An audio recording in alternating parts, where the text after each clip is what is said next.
Jennifer is a geneticist.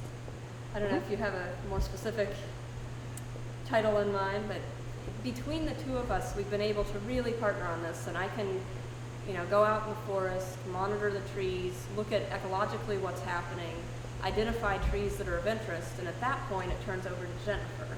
So we do have different areas of expertise that complement each other very nicely. So that has made for a really great partnership.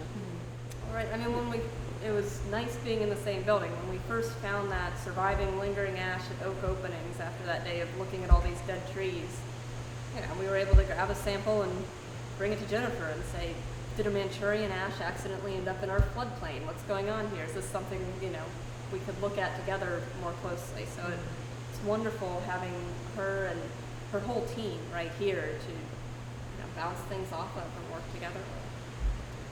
And I think all the things that Kathleen was talking about too is understanding what's happening from this point on. That's a very important question, and that's going to inform and continue to inform the breeding side of things.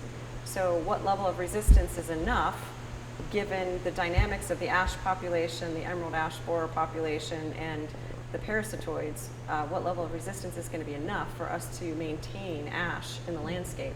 Those are important questions, and we can't just stay in our own little tree breeding world and assume it's going to be okay. We have to have that sort of real what's going on out in the landscape type information. And eventually, hopefully, we'll be planting some of our materials in these sites and be able to see in natural forest how they're doing relative to natural regeneration